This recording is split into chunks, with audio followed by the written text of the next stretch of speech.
Hey everyone. So, this is a bit of a different video than I usually do, owing to the fact that this is a video where I'm actually speaking, and I'll be speaking for most of the video, or at least I'll try to. And in this video, I'll show you how is it that I apply screen tone to my drawings. So this is traditional hand applied screen tone. It's not digital screen tone or anything made using Photoshop or Procreate. That's a question that I do get a lot. This is fully hand applied screen tone. And throughout the video, I'll explain how is it that I approach the subject, how is it that I do. I also think it's interesting to, at least to me, I explain to you how I initially start doing screen tone. I actually started around a year or so, more than a year actually. It's been quite fun, this entire journey of learning how to use screen tone. Yeah, this video essentially will cover those points. You'll also be able to see a bit, my how the drawing comes to life. The few pages that you just saw are pages from my travel sketchbook. Not to deter away from the subject of this video, but one of the things that I also have planned to do is actually a tour of the sketchbook where I'll be talking in length at each drawing. And we finally arrived at the drawing for which I will be applying the screen tone. One of the things that I first do before I apply the screen tone is that in the case of these drawings, they were actually, I did have a short pencil sketch underneath um, before I actually started inking. So in this case, I'm just cleaning out any pencil sketch lines to make the drawing as pristine as possible before I apply the screen tone page itself. So this is the first step before I do anything. Of course, clean up the what's the name again? The eraser, uh, the marks of the eraser. Yeah, adjusting the camera. This is very much a one-man operation, and that means that I do have to set up every single thing on my own. Yeah, making sure that the camera is all ready and prime and proper to record, and then I take out the screen tone sheet. The screen tone sheet itself, it's like a sticker that you need to take off from a sheet. And you first, in this case here, I'm actually measuring up the sheet, I mean, um, with the drawing itself. Once I have the measurements, then I start cutting. I'll get into a bit of detail into how is it that I'm cutting the paper, the sticker sheet, the screen tone sheet in a while, so stay tuned for that. But in this case here, the cutting itself is not overly technical. I'm just following along the lines of the dimensions of the sketchbook page. So this is very important. I'm not using a ruler in this case. It doesn't need to be 100% perfect. This is a sketchbook after all, even though I do like it to be as cool looking as possible. But not using a ruler in this case, I think adds it a nice touch of some raw touch to the drawing that I really like it. So you can see here, everything cut, everything measured. Now it's time to take out the paper sheet. Applying the sticker sheet is rather easy. You just drop it on top of the paper, and you want to make sure that it's well aligned and that it's completely flat. It's very rare that when you apply the sticker that air bubbles form, but still you want to make sure that it is nice and flat, that it's completely pressed against the paper. So here you can see that I'm actually doing it multiple times because the first few times were not aligned exactly as I wanted it, and a few bubbles formed here and there. It's very rare that bubbles form, but still you want to be take that into account. Okay, you have your sticker completely flat, and now it's time to start cutting. Regarding the cutting process itself, the first thing you want to do, or rather, let's start from the beginning, right? While you watch this, what is screen tone? A screen tone essentially is a piece of a sticker that has multiple dots spread out across its surface. That essentially it has some type of effect to a drawing. Traditionally, this is how it's done. The process that I'm showing you, at least to my knowledge. Of course, you can try and do the same effect even more manually if you were to draw every single dot, because this in this case the sticker sheet, what it has multiple dots printed across its surface. If you wanted to go to the extreme mile, you could try and draw the dots yourself using a pen, but that's not recommended. I think you would go you would lose a whole lot of time doing it.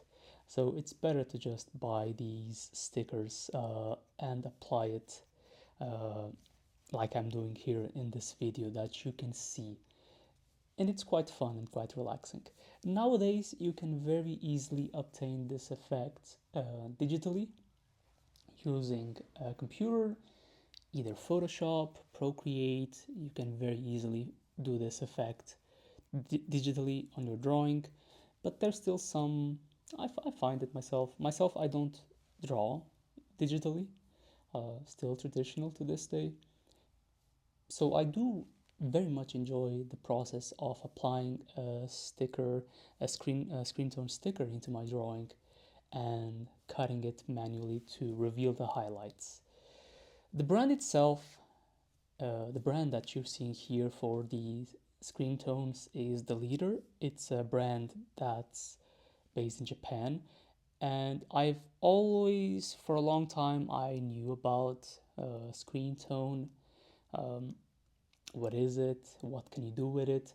But I never tried it until last year. So we're talking 2023. Last year, I had the opportunity to go a couple of weeks to Japan, and there were a couple of stores that I wanted to visit during my trip.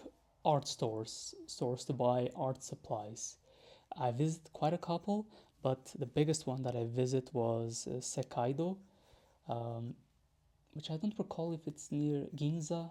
I think Ginza is where Itoya is.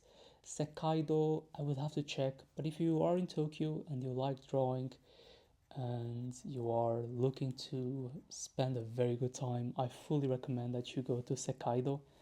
Of course, bring bring your wallet as well as bring empty luggage. I purchased a lot of stuff there, and I'm quite happy with every single purchase that I made.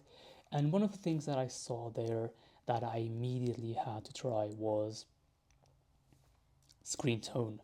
I saw an entire row dedicated just to screen tone by the Leader, and all the supplies that you need, which are actually very few. It's only the screen tone itself and the cutting knife. But once I saw the entire row dedicated to this, I knew I had to acquire as many sheets that I could to bring them back home, bring them back to Europe.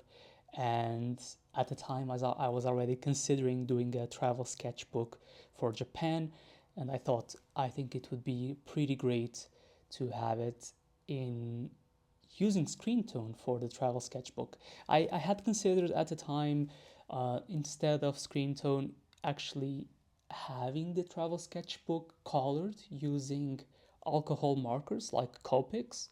Um, that was also part of the thinking decision, But at the end, I thought, okay, it's not that I will have a whole lot of time to do this. My drawing time has become more limited ever since the birth of my daughter, so I needed something that was quick, but also highly satisfying to do, and also I think provides a very nice looking end result, which is this drawing. Speaking of Sekaido, multiple floors, and in the floor that I bought this was the floor dedicated to manga. So you could also find like nibs, ink, everything that you need, paper for manga as well, everything that you need. The paper that I'm using here is actually not manga paper, far from it. It is good paper. It's a sketchbook from Mont Blanc, which a European brand. They make these high-end books.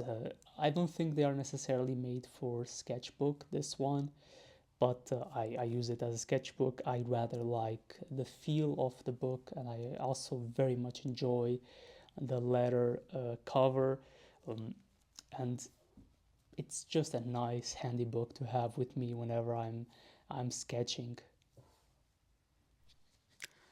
Let's talk about the technique being employed here. As you can see, I'm using essentially a knife, an X knife, a special type of X knife to cut gently into the sticker sheet. I need to be very careful here. I need to be sure that my cuts cut through the sticker sheet, the screen tone sheet, but they don't cut all the way to the paper underneath where the drawing is. So you do need to be very precise here. The knife itself is very sharp. You do need to be careful not to cut yourself while handling it. But because of the way that it's made, it is a bit like a pencil. So chances are that you are not going to cut yourself unless you are very careless. This is an Olfa cutter. Olfa is the brand. It's quite easy to find in Switzerland. So probably you can also find something very similar to your needs wherever you live. Sorry. The way I approach screen tone application, at least for this drawing, is a bit different than what I usually see, let's say, in more traditional manga. In more traditional manga, the way I see screen tone is applied to clothing items, for example, to hair, to pieces of background, and usually they're applied in a very, for example, let's say you have a sweater, right? You would apply the screen tone to the sweater and leave the outside blank without screen tone. So it would be just a piece, essentially a reverse highlight or a way to add contrast to that piece of sweater. Maybe the sweater is dark, or you just want to add that extra emphasis, that extra humph. The way I employed for this drawing is a bit different. I'm practically using the screen tone as essentially as a way to add gradation to the drawing, a bit like a type of cross hatching, essentially. So, for example, in the case of the sweater that I cut in the first grow in the lower right, you can see that I've cut what is essentially the highlights and leaving some of the screen tone on the rest of the shirt. This is so that my intent with this cut is to essentially make it so that it seems as if the light is hitting there, and the remaining part of the sweater is kept in the dark, or there's some shadow. And you can see my cat trying to assist me in the process by making sure that the sketchbook stays firm in place, doesn't move, which is very important for accuracy. Getting back to the technique itself, you see there that, like I said before, I was cutting what is essentially the highlights of the sweater, and I'm doing the same for the face while leaving screen tone on the part of the face where I think shadows would apply. So it's a bit of a different technique.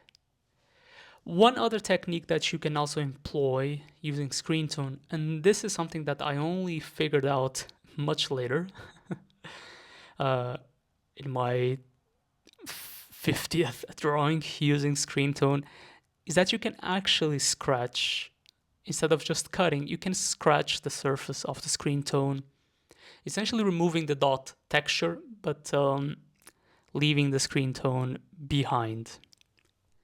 When doing the cutting itself, it's important that your hand remains as stable as possible, especially when you see these long cuts that I'm doing right now. Your hand needs to be stable and ideally tremble as little as possible, at least for the look that I'm going for in my drawings. This is very important. I also feel it's important to try and balance it out, and my cat helping me there, but it's important to balance it out. Big pieces of gray where you leave the screen tone behind with big pieces of white. This is to make the composition as interesting as you can. Or at least, again, like I said, this is how it works for my style and my drawings. For the train platform there, you can see that I'm scratching a bit to add a bit of gradation into the tone. This is really to bring a bit of a grimy look to the train platform. Not that the train platforms there were grimy, far from it, but it's to add texture, most of it.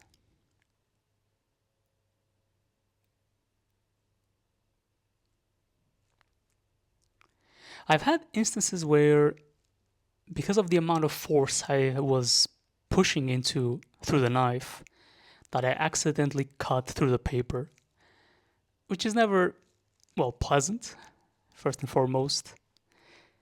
And it does leave the paper, of course, cut, and you can see through the paper. So it also doesn't provide for an ideal look. So over the year where I've been using this technique, I have been able to really perfect the pressure, the amount of pressure I'm applying when using the knife to cut the sticker's screen tone. You see here that I'm trying to make the image as interesting as possible by cutting large pieces of screen tone to leave, like I said, big pieces of white contrast. I'm trying to think of where is the light coming from. Because it is inside of a train, there is a multitude of ways where the light can enter. It can be through the window. It can also be through the lamps. So because of this, the multitude of sources of light that the particular scene like this brings, I am not overly concerned with looking realistic or having one single source of light coming. What I'm actually trying to do is make the image as interesting as possible by adding as much visually interesting contrast as I can. A bit of a stylized approach to lighting. I've had pieces where I did try to simulate light more accurately using the screen tone, but in this case, it is a bit random. I'm trying to make it as visually interesting as possible for both myself and for whoever looks at the drawing. Perhaps harder than cutting large pieces of screen tone is actually cutting small pieces. You have to be very precise with the knife, and you have to maneuver around the lines in a very precise manner. This can take some time to adjust to and to gain experience with. You did see that before in the second girl to the left, that one that's reading a book.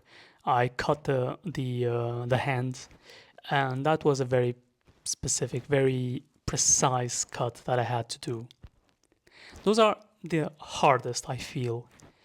Anything that is small or has a lot of curves.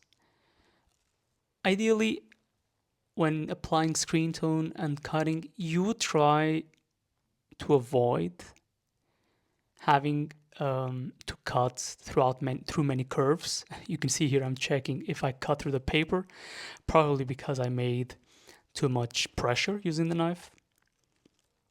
But you can see that I'm trying to cut a very precise piece of screen tone in the paper, and sometimes the hand will apply too much pressure and you will end up potentially going through the paper on the other side. So that's why I had to check.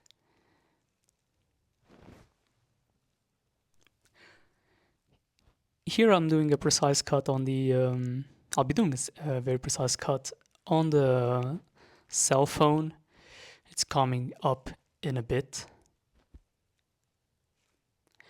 That particular cut, because the hand of the girl is already cut as well, needs to be very precise as well. So I need to make sure that I'm cutting exactly as much as I need to for that particular highlight, which is the phone and the screen of the phone, which is a source of light, right? So yeah, I took it out, and now it has. I think at this stage is when I decided, okay, the first girl on the right is complete. I can skip over to the second.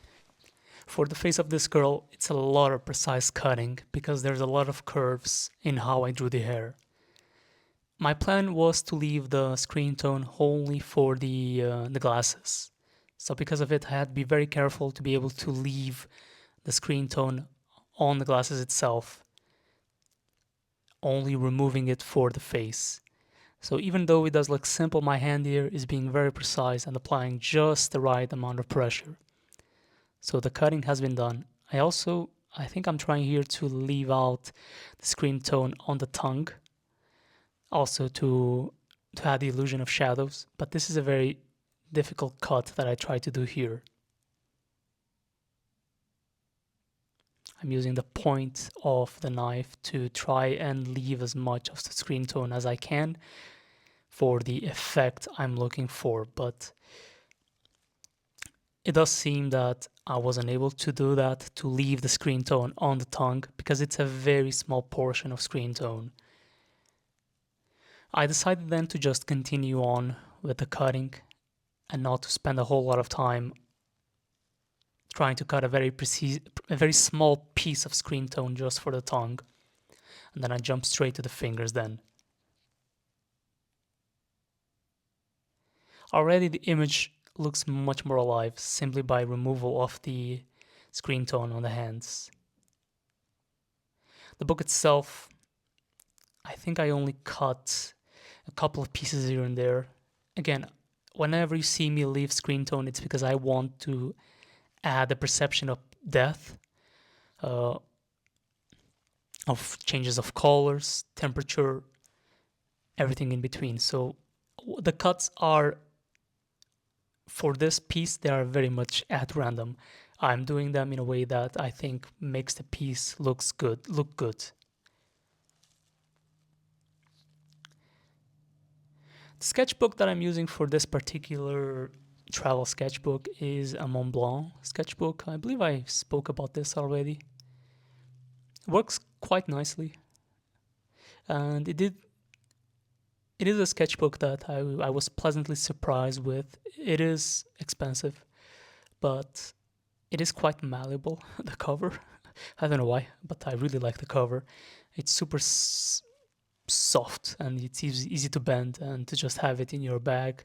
So I think that's why it ended up being my preferred go-to travel sketchbook for more than a year when I drew this series of drawings.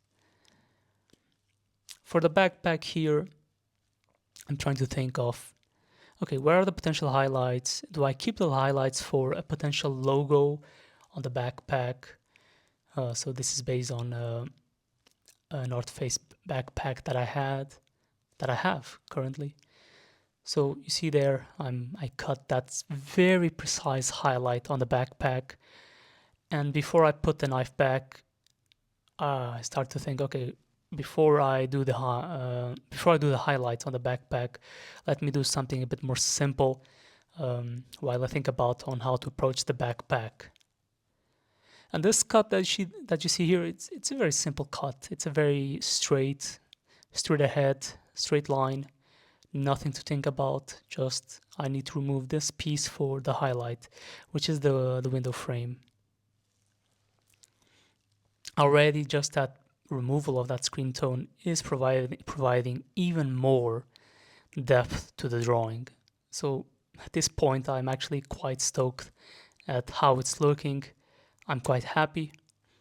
And this also gives you extra motivation to continue on with your drawing. I mean, the drawing is already complete, right? With the screen tone removal.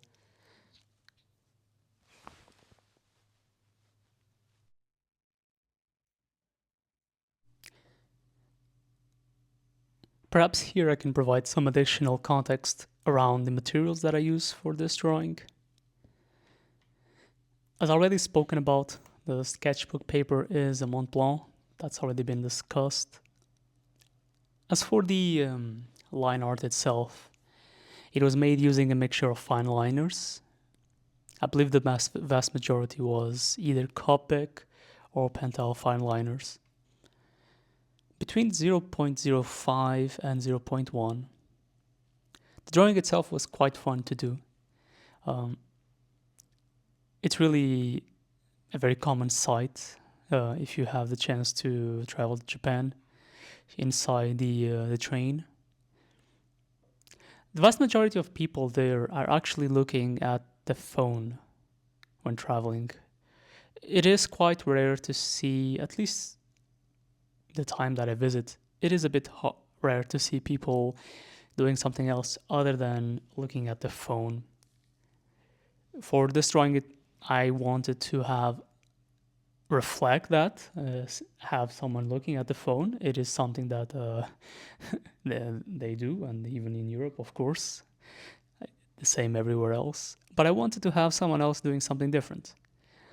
Hence the character in the middle that's looking at a book. The idea is that the character is studying. Right there, I'm removing some additional pieces of background outside of the metro. Sorry, the train. The inking itself took around 2 hours, more or less. It wasn't done in a single session. It was throughout multiple sessions.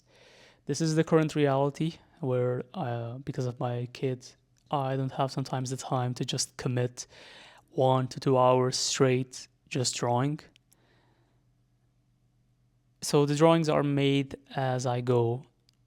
Sometimes that can imply a change in the thickness of the line, because sometimes I start drawing with a 0.1 and the next day when I have some more time for whatever reason, I only have the 0.2 sitting next to me or the 0.05 tip. So that sometimes leads to changes in line thickness. But for the most part, I try to remain as consistent as I can, so that the drawing looks harmonious as much as possible. This one in particular is one of my favorites in the book. It's just a lively scene, and I'm quite happy with the end result that will be showcased at the end, of course, after all the screen tone has been applied. Here in the video, I'm just taking a little pause, probably petting the cat or something. Or probably thinking where to cut next, where to focus. You do see me go back and forth between areas. So right there, I'm focusing on the face of the third character. I will try my best in this precise cut here, while trying to keep a bit of screen tone on the face as well, just for, again, the illusion of depth and shadow. I'm trying to keep the glasses, like I said. Not sure if I'll be able to. Yes, I was able to. So I was quite happy with this very precise cut. Again, thinking of where to go next. And I decide to... What am I deciding to do? Okay, I'm thinking here. You can see I'm thinking the way I'm handling the knife. Okay, continuing with the face. I guess I made that decision. The way I go about it is that I try to focus on the big pieces first. And then as the screen tone application nears its end, I try to focus on the smaller details, the even more precise cuts. And you will see some very precise cuts upcoming. Here I'm showing a technique that I only became aware quite late, after 1 year, which is the scratching technique, where you can, using the knife, you can, instead of cutting, just scratch the surface of the screen tone. It adds a very, very nice gradation effect. I really appreciate it. Though sometimes it's easy to, using this, to actually damage the paper underneath. So again, you do have to be very careful when you scratch like this.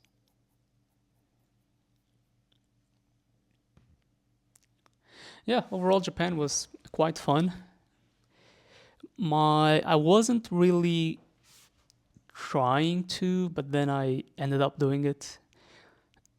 I had so much reference material in terms of, photos of the locales I visited, the buses, the buildings, everything, that I started doing a couple of drawings here and there.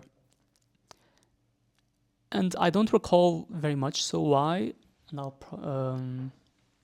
but I ended up using this small Mont Blanc book, as the location where I put my drawings, or the sketchbook that I decided to use. I guess simply because it was the smallest one that I had available, but still keeping a nice size, good enough for the details that I wanted, while at the same time being very, very easy to carry whenever I was going around, traveling. It's very malleable. Moleskine sketchbooks are a bit more, not as malleable, let's say. They're very thick. So yeah, this ended up being the one that I used. And right now, as of time of this recording, this is December 2024. I believe I have around 50 drawings completed in this sketchbook.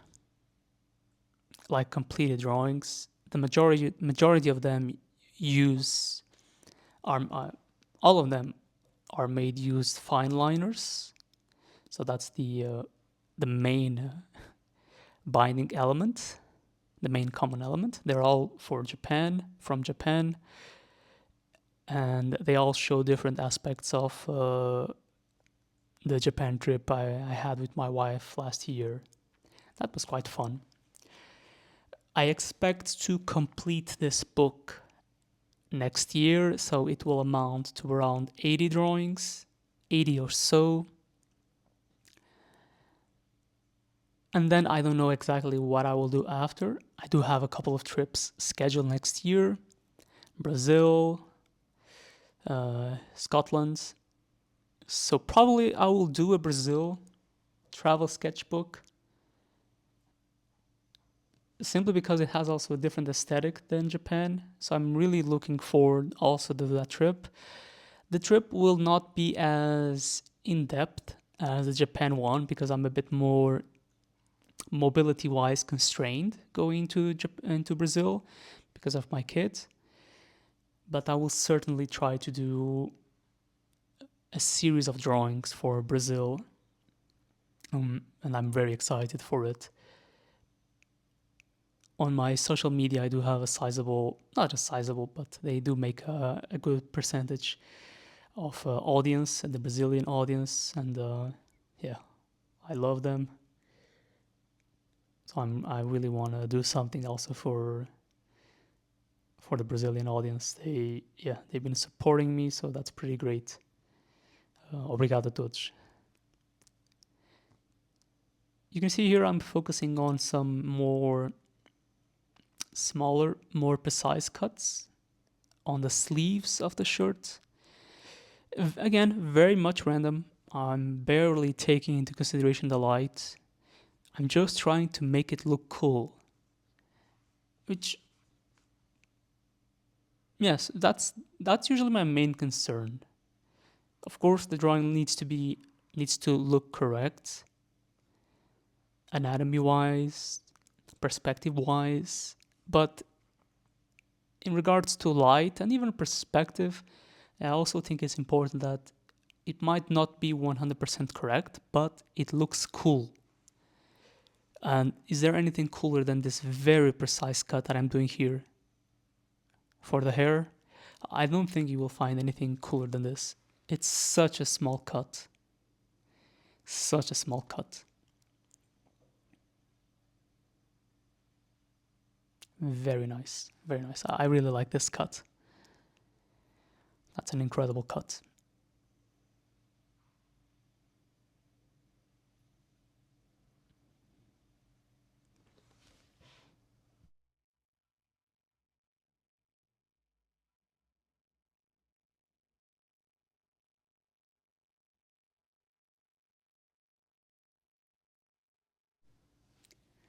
Some additional detailed cuts into the hair. Looking quite nice. One of the things that I was trying to focus for this particular sketchbook, this travel sketchbook, wasn't so much on the locales. It's mostly Tokyo and Kyoto, but it was actually people. I do prefer one of my the main thing that I like to draw is people. So there isn't a whole lot of emphasis on, for example, the more traditional aspects of Japanese culture, like the temples. That wasn't really the focus of this travel sketchbook because it's also not necessarily aligned with what I like to draw. I like to draw people. So the book is very much a reflection of that. It's focused on the people and what they are doing and all that, with a hefty side of imagination to try to make people look interesting as well. The crowds were interesting, but for example, in the case of the train, like I said before, the majority of people were looking at the phone. So that doesn't sometimes warrant, or that doesn't sometimes means that it will be a very interesting drawing if I just draw everyone looking at their phone. So it's something that I do need to take into consideration when planning a drawing like this. As for the screen tone itself, I'm very fortunate to have been able to purchase a lot of screen tone there in Japan that I have since exhausted. I believe all the screen tone that I had originally bought back in May of last year has all been exhausted, and I had to purchase, I think it was in June of this year, so it lasted me a whole year. I had to purchase some additional screen tone. So that was, yeah. I used the Japanese website, the leader, the main. It is a bit of a clunky website to navigate. Prices are not necessarily cheap as well for each screen tone. I could probably do this book. Yeah, it would be so much cheaper to do this book if I were just to draw everything and apply the screen tone digitally because of the price of screen tone. But I do enjoy very much the doing it by hand. You can get some incredible effects digitally using the screen tone, that is for sure. Plus, you don't run the risk of cutting the paper, or yeah, you have so much more options available. But again, applying by hand the traditional element And how relaxing it is once you get the hang of it, I really appreciate it. So I will probably continue just doing it by hand. Plus, it's just nice. It looks just nice. Whenever you have, in the beginning, not so much. I only had 2 or 3 drawings on the sketchbook. But right now, with close to 50, if not 50, it's just a nice feeling to open the sketchbook and walk through each drawing, and each drawing is there, completed with a screen tone, just looking nice at you. It's a nice memento of the trip. It's a nice memory. And it's just, yeah, it's there. It's there. It's complete. It looks quite nice.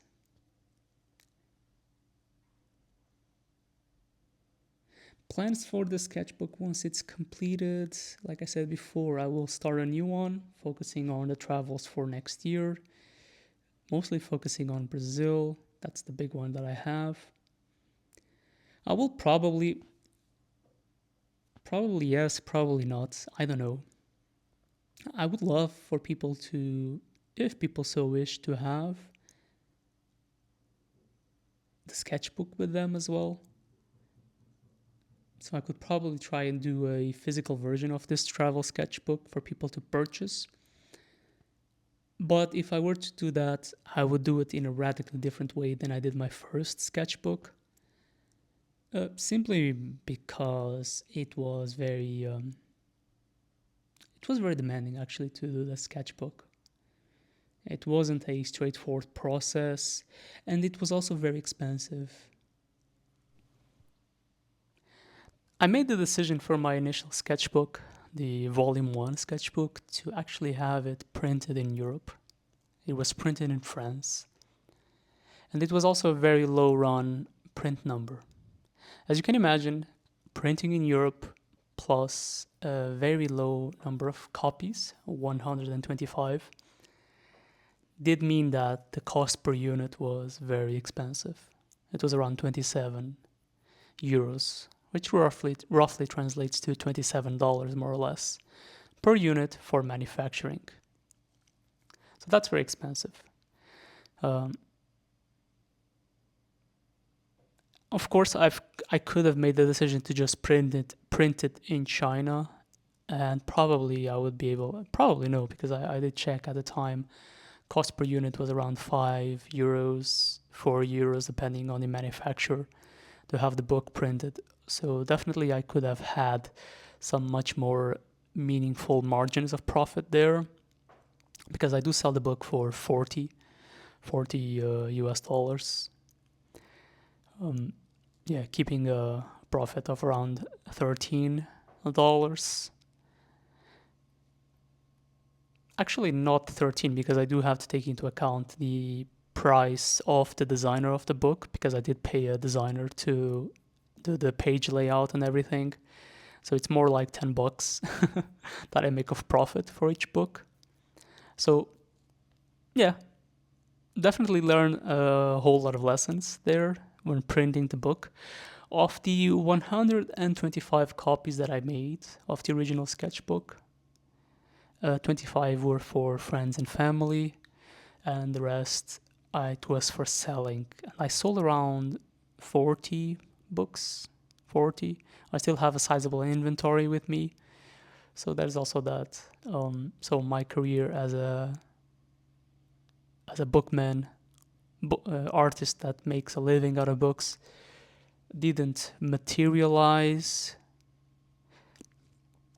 Yeah, it was just overall very. I didn't go through Kickstarter, which is, I know it's a usual avenue for publishers to go. I'm not sure I ever want to go that route, because that's essentially, I feel, like a glorified pre-order. I have to be honest here. You are pre-ordering the item.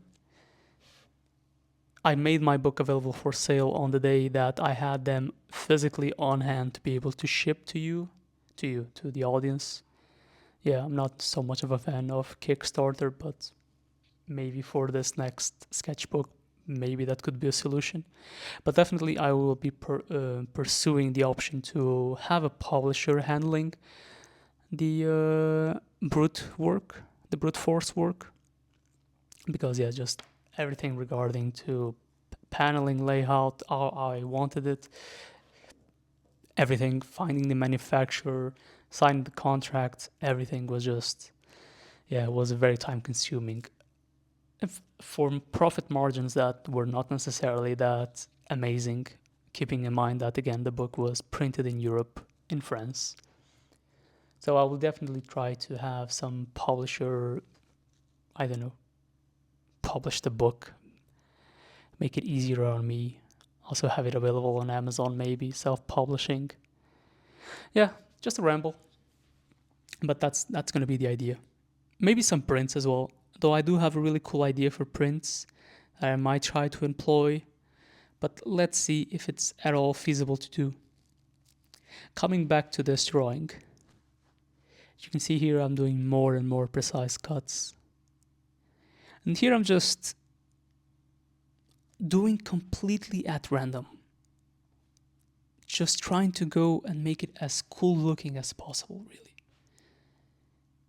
And trying to do very thin cuts. This is to add, I don't know, this is to add like depth to the drawing. Here I wasn't really thinking as much. I was just trying to cut where I think would look good to have screen tone remain on the paper. So don't think about it too much. If you have a reference photo and you want to try and replicate where the shadows are based on that, yeah, go ahead. There's no right or wrong way of doing this, like I said before. Most screen tone application that I see from artists is they leave it flat on clothing, for example. So they are not doing this that I'm doing here, where I'm cutting specific portions of the clothing to make highlights.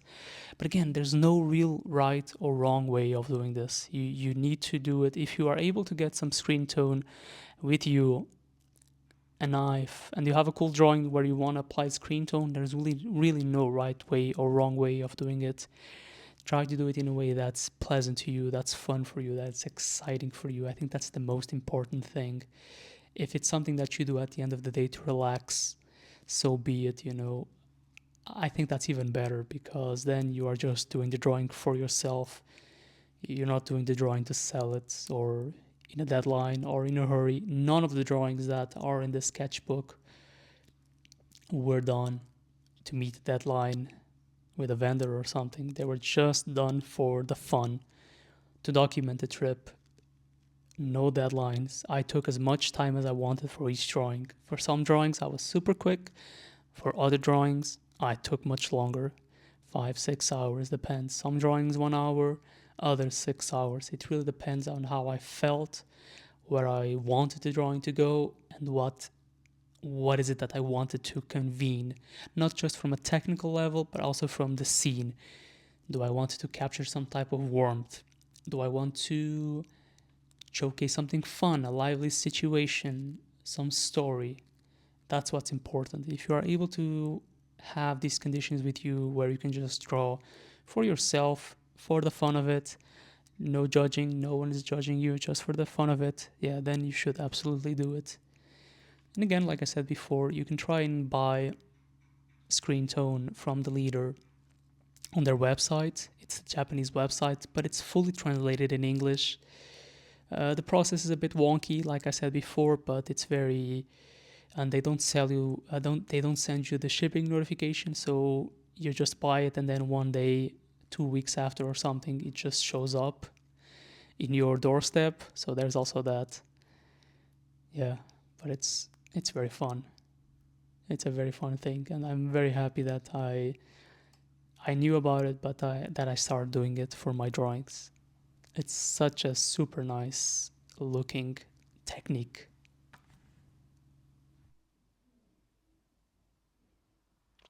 Some additional decisions are being made here in regards to the backpack. I'm trying to make as many small cuts here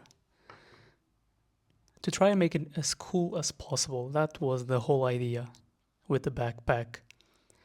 The backpack itself is made from it's similar to the one that I have. It's based on the one that I have. It's made of essentially fake leather, so it has a glossy finish. And I really wanted to capture that look using the screen tone. For that purpose, I cut very selectively the pieces of screen tone that I wanted to be able to recreate the effect of fake leather. You probably know it has a bit of a fake sheen to it, a bit of a gloss. So I did my best here to capture that.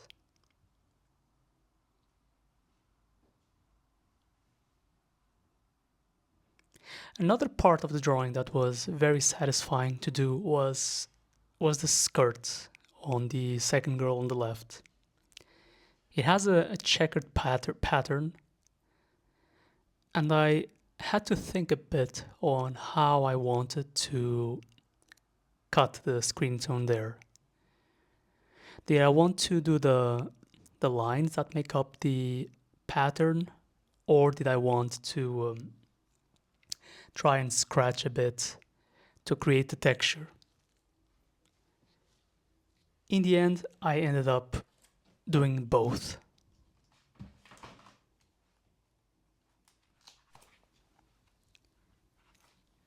But we will get to the skirt in a bit. Here I continue to think about how do I want to approach the backpack and which cuts I want to make. I kept it very selective. I didn't go overboard here with the cuts.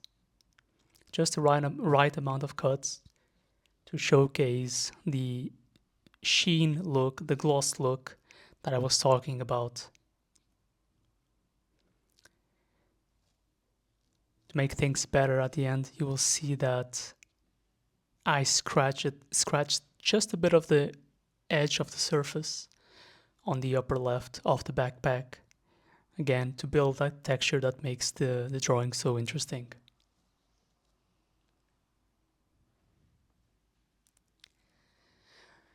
When I get bored of a specific session, or I just want to stop thinking about it and go do something a bit more simple, that's when I go and start actually doing something a bit more simple, which is in this case is cutting the screen tone for the hand.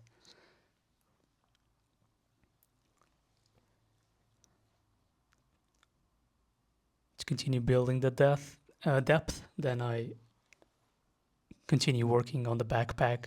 After that, more relaxing cut on the hand.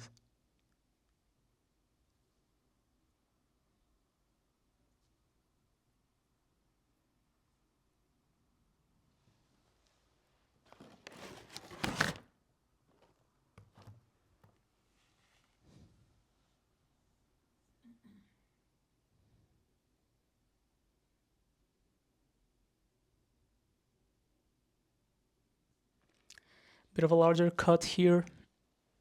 I'm making the outline of the logo on the backpack. Very precise, very thin line. But I think it adds a very nice overall shape to the backpack.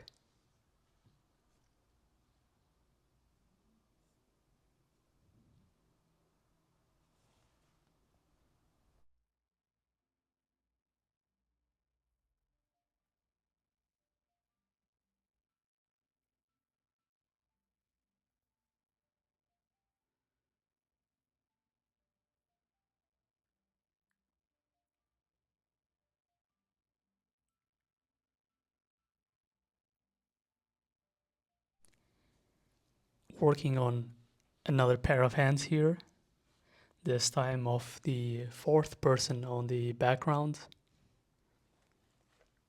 Here detail or a very precise cut is not so much as important as in the characters that are closer to the that are the priority of the drawing, let's say, that make up the bulk of the drawing. So you can be definitely a bit looser here, not focus so much on making it very precise or anything like that. you want to have your details at the foremost part of your drawing, not so much in the background. It's not that important. Because at that stage, you're talking a bit more around diminishing returns because you're spending the same time as you would on parts of your drawing that require that attention because they are the main focus of the drawing. And by spending more time on the back, sometimes on the background, not that this applies to everything, but spending more time on the background, it is a bit of a diminishing returns. You are spending time on something that doesn't necessarily contribute a whole lot to the drawing.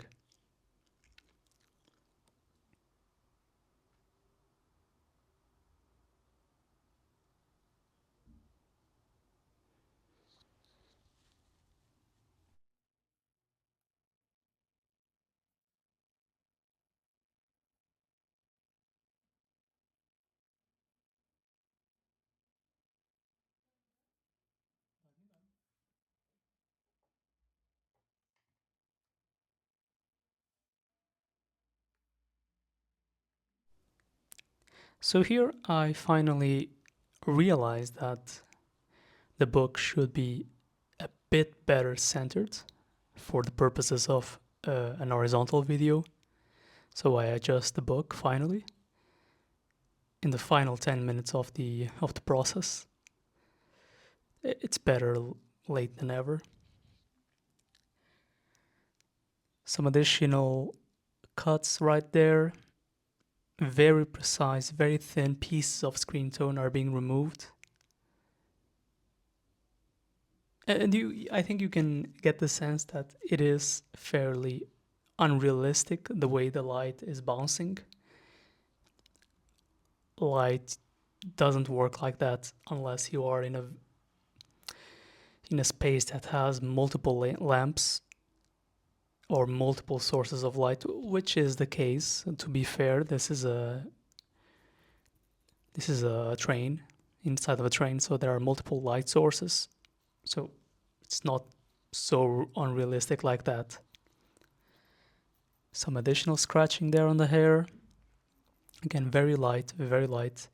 That's not the main focus of the drawing, so just scratching just a bit to build texture there. You can see that for the fourth girl on the drawing, I actually don't remove any pieces of screen tone there, with the exception of the eye, which will come up in a bit. This again builds on the idea that I was saying just a few minutes ago, that it's not the focus of the drawing, so I leave it as well to add texture, to add depth. If I were to cut that particular piece of screen tone on the face of the fourth person, I think it will actually detract from the drawing, especially seeing as there's a big block of white just behind the person. Plus, it's a relatively small head in the drawing.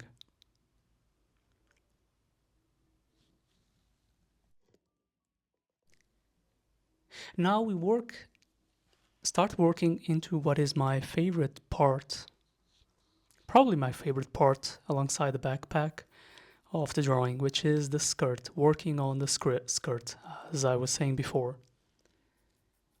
I kept it very light, I kept it very loose, and I maintained the majority of the screen tone here. The only thing I did, with the exception of removing one key part on the skirt just for highlight, the only thing I did was scratch the surface of the screen tone to build texture. So it gives the impression that it is made of a material that has a bit of grain to it, like wool, for example. Or perhaps polyester, but with a bit of a texture. The technique is very much all about just gently scratching with the tip, and then in my case, using the pinky finger, I clean up the debris left by the scratching process. There is no right way or wrong way of doing this, with the exception of just be sure that you're not being overly aggressive when scratching, has not to damage the paper underneath. How you clean the debris, it's entirely up to you. Though my recommendation is that you don't leave too much debris after each scratch. Try to clean it often, because that will hinder the knife as you continue to build up texture by scratching. So probably pro tip number 2 or 3. This is a long video at this stage.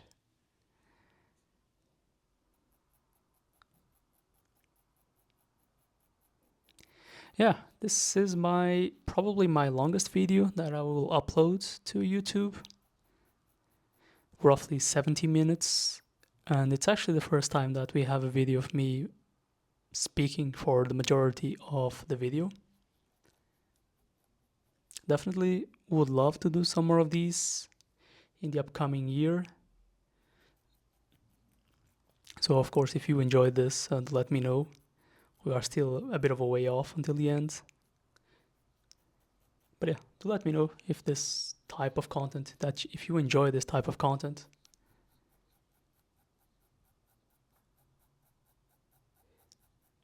I would leave the original sound of me working on the paper, but sometimes whenever I'm doing this, I'm actually also talking, either with my wife.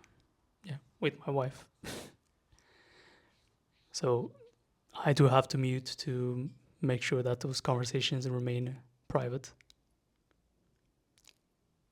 I do have a couple of videos where it's just me and the sound of the paper and the cutting knife working, and I guess that would qualify as those ASMR videos in a way.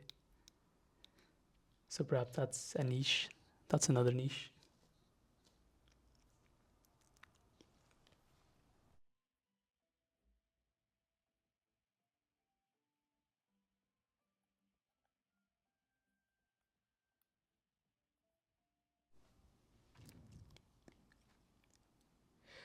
I think this is the last part where I'm working on the backpack, and probably the most important, just some light scratches again to build that texture, to build the glow. As the light would hit the material, the fabric of the backpack, I wanted to convey not just the glow. This is also important. I was forgetting about this. It's not just the glow that I wanted to convey, but also the shape. Because the backpack is slightly folding, like a tube, because there's the books on top of it. So the backpack is slightly scrunching, and it is adopting a bit of a circular shape on the outside. So that specific scratching that you saw there and you are seeing here right now in action is very important to building texture. You can think of it as like a reverse cross-hatching in a way. That's perhaps the simplest way to look at it. A reverse cross-hatching that obeys the shape of the object, which for the most part is how you would apply cross-hatching techniques, with some exceptions here and there, of course, depending also on the look that you are trying to achieve. Yeah, some final finishing touches here and there. The scratching part is very satisfying to do, and I do feel a bit stupid only finding out 7 or 8 months, if not a year after starting using screentone. Yeah, now I'm making more stylistic decisions on how I want the overall piece to look and feel. So I'm cutting that. I really wanted to cut that so it's not a straight line, the screentone. So it has a bit of a curvature there. It looks interesting. It's not obeying necessarily any light source. It's just to look interesting.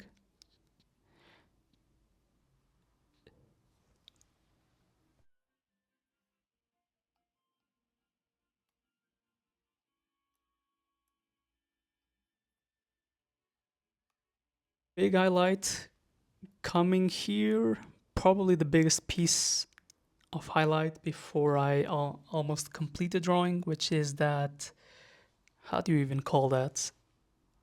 I'm missing the word in English. That support bar, whatever thingy in the middle of the bus, of the train. I think that it wasn't mandatory to remove that in hindsight, looking at the completed piece. I do think that it does detract just a bit. It is a big piece of highlight just there for no reason. If there was something that I would perhaps not cut after seeing the completed drawing, is that part right there that yeah, it doesn't look half bad, but at the same time, I think it's detracting just a bit. It's no deal breaker, but again, detracting just a bit for me, enough to look at it and say, yeah, maybe I shouldn't have removed that part. But that's something in my case, I only realized once the drawing was complete. Some additional scratching here and there. So at this stage, with the exception of the last, well, one last face, I'm done with the big cuttings of screen tone. I'm just building texture by scratching in strategic places like the leather of the shoes. Because leather wouldn't have a big highlight out of nowhere. It's more of a small highlight, a very small highlight that is very continuous with the natural color of the leather. So in this case, it's black leather shoes. Removing the eye there in that person. Very precise cut. Surgical almost. But the knife, this Olfa cutter does allow for that precision. By the way, the knives, the tips of the knives themselves are replaceable, so that's cool, as they will begin to lose their edge as the more you use them. So it's entirely replaceable, so that's pretty cool. Do be careful not to leave it just hanging around, especially if you have kids. It is a sharp instrument. It's essentially an X knife, though an X knife it ends up being more secure because it's retractable and you can put the brakes on it. This one, once the cover of the knife is loose, it's a very dangerous blunt instrument. Not blunt, sharp instrument. So be careful with that.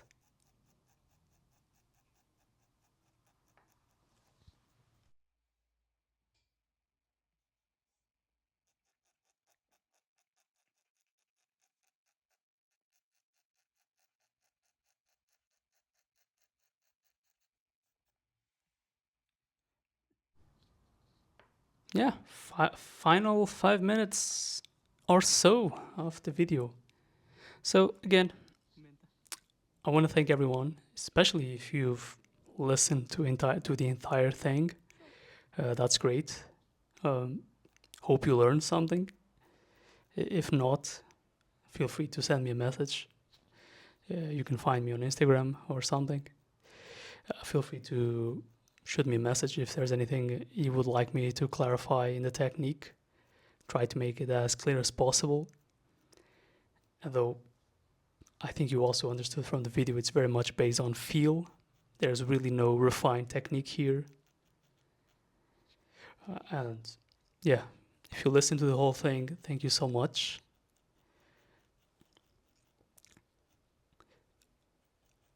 like I said before, I do expect, or I hope, to be able to do some more of these long format videos in the future. Ideally, I would try to talk at the same time as I'm doing the thing, simply to save time. Time is important. So I'm actually recording the audio of this after the fact if I haven't told so already and if it's not apparent already.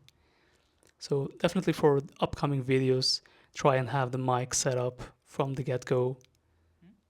So for me to talk and walk through the process as I do it probably makes it a bit more organic.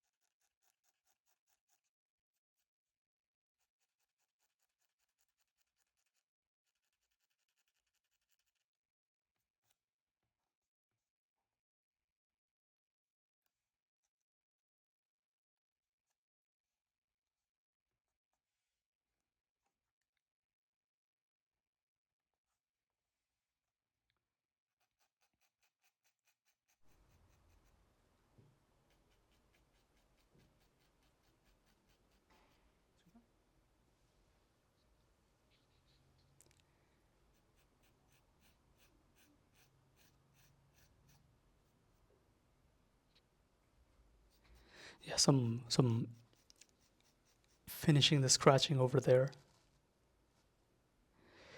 So in that case, it's to showcase the illusion of metal. But all the cuts now are mostly cosmetic. Yeah, so let me end up the audio portion of the video. Thank you so much for listening to the entire thing. Like I said before, I am reachable on Instagram for any questions that you have on the technique. And yeah, thank you so much for your time. Hope you liked it. And yeah, if you liked it, leave a comment, I guess. What's your favorite part? Do you like this technique? Have you used it before? Do you know of other brands that sell screentone besides the liter? That's something I haven't looked at myself, though everyone does seem to agree that the liter is the gold standard, to the point where I haven't even seen another brand mentioned. Yeah, do you prefer to just save money and do it digitally? That's should probably do that, right? Um, Instead of just buying these expensive pieces of stickers. Yeah, leave a comment, let me know. I'll try to reply to the comments. Um, for the most part, I do reply on Instagram, so I'll try to do the same here. Yeah, just let me know what's your favorite. And if you are curious for more of these drawings, just go on my Instagram. I would say at this stage, like 30% of the sketchbook is made available there. So you can see the drawings that make up this travel sketchbook. So yeah, around 30% of the entire book is already there, so you can just take a look. So yeah, I'll be silent for the last few minutes of the video. Thank you so much for listening in, and yeah, see you in the next one. Thank you.